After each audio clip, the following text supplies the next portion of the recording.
We are live. Hello, guys. Today we are going to be talking about what does my sister's skincare is gonna as I share.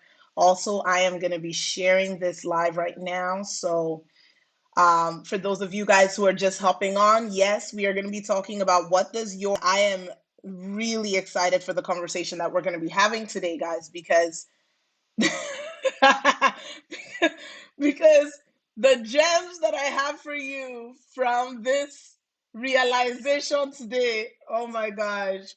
Like you're really not ready for this. Let me just share this thing first, okay? Let me share it first and then we'll come back and we'll talk. But what does my system? Okay, here we go. Okay, that's done. Okay. Hold up. I'm just sharing the video because y'all always say, I want to know when you're live. Well, and also if you want to know when I'm live, talk about it. Let's talk about it, guys. What does my sister's skincare routine have to do with your retirement? So let me tell you what happened so that you have the backstory. Is very short, and then I'll share the gold that and one of my sisters, her skin's just been fly lately, right? It's just been next level. Um, I reached out to her and I was like, "Hey sis, how you doing? Well, why don't we have a little conversation? What are you doing with your skin to cause it to glow? Send me your routine." And so she was like, "Absolutely, sure, like not a big deal." She doesn't even know I'm doing this live. But she's like, "Sure, here's a list of the products that I use." And then I was like, "Okay, what order do you do it?" And da da da. And she tells me, now I'm just going to be straight up with y'all. I have never used a skincare routine before. Like I wash my face, but not like this is my routine and this one is the this and this is the that. Like I have face wash now and then, toner, that sort of thing. So she was like, it's just like four simple products. You do this. She had this special moisturizer. I was like, okay, cool, no problem. And the reason I had asked her was because I was like, I'm seeing my skin. It's not glowing. It's not like just showing that feeling of health and da da da da. So I said, okay, cool. Um, and plus I was in the sun a lot this summer. Spent 2 weeks in the heat in on vacation, just under sun. So I was like, okay, I think my so she gives me her routine. I go into the bathroom with my skin looking like I've been in the sun for 2 weeks and I didn't really take care of it. And I do her process. And like I wish I had the before picture because I obviously have the after picture and I had the during picture where this thing cleaned out all the stuff. It was like, and then by the time I was done, my skin was tight and fresh, and I was just like, what? Like, whoa, this is amazing. And it got me thinking because if you guys know anything about me, you know that I am always learning. I learn from every single thing and experience. I think my father caused that to happen because he would always have us write what we learned. Even when we went to Disney World, it would be, what did you learn from Disney World? Write an essay. So I'm always learning, always like I love learning. But I was just like wowed at the impact of her skincare routine on my skin. And it started me thinking about people's financial freedom. And I wanted to share with you guys the top four things I learned out of this experience of simply asking my sister, what's your skincare routine? And applying and following her process and then seeing what happened with my face. Like I was just like, wow, okay. I was really, really, really shocked that it worked immediately. Okay. And of course, this is just the beginning. I'm gonna do it, and the more I do these lives, you guys are gonna see the improvement as we go. But the first lesson, what do I mean by that?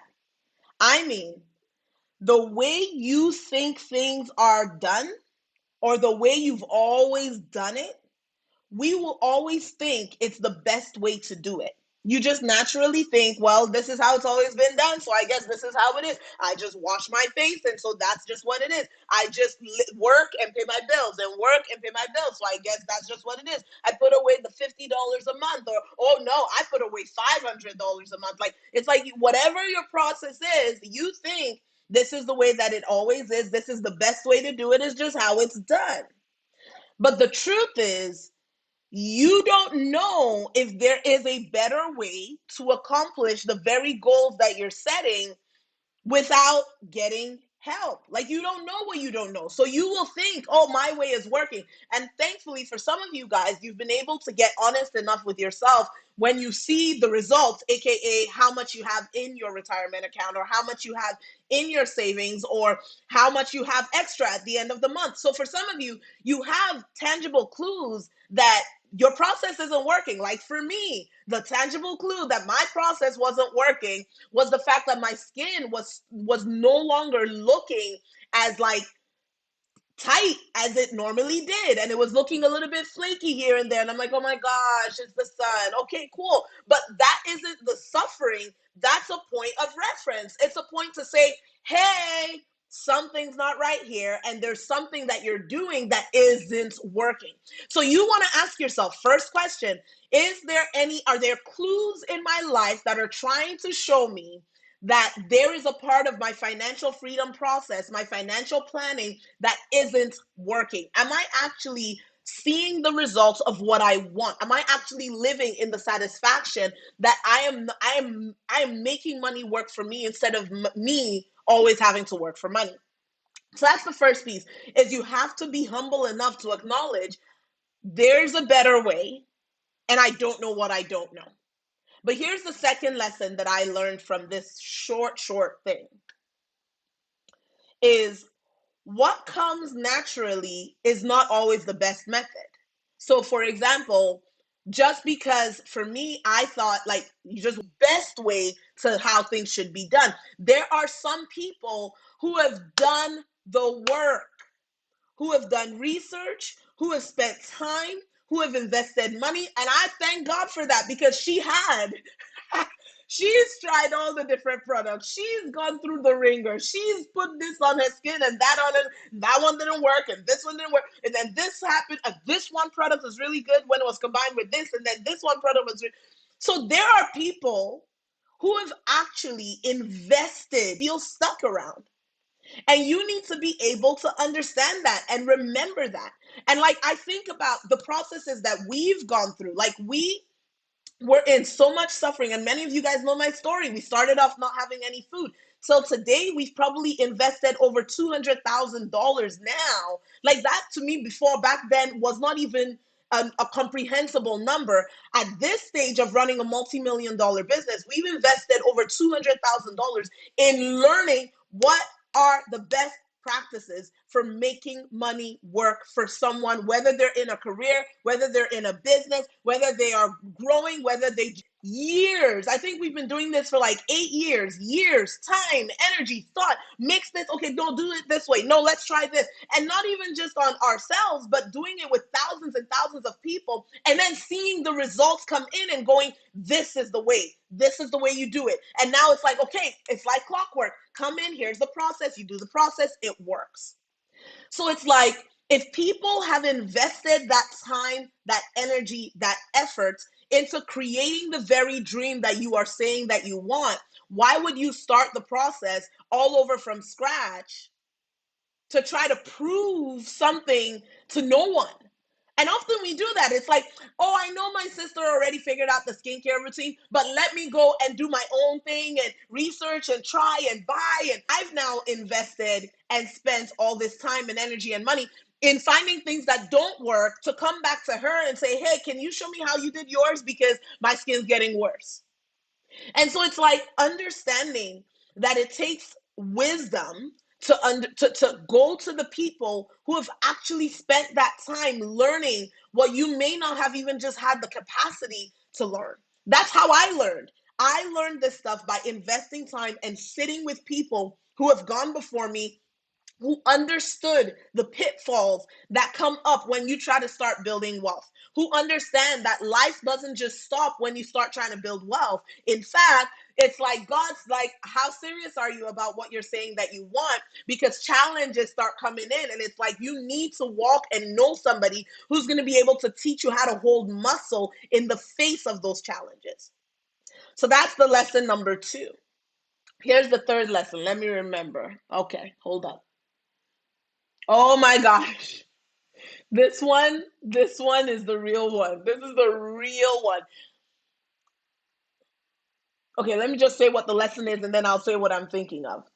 But the third lesson is this: the answer to the prayers you have been praying is right in front of you. I mean that. Like, hi, hello, how you doing? My name's Toyin Crandell.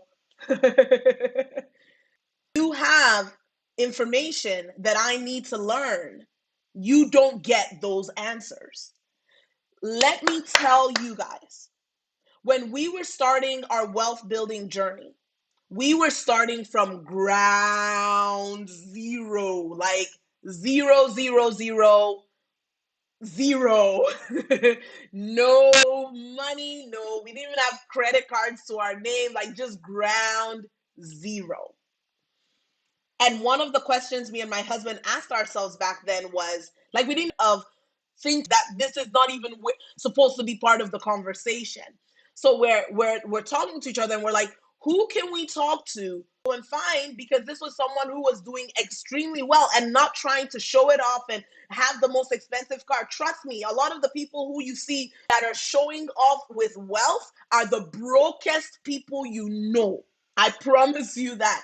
When I see people who walk in real wealth, they're the most laid back, down to earth people you would ever talk to.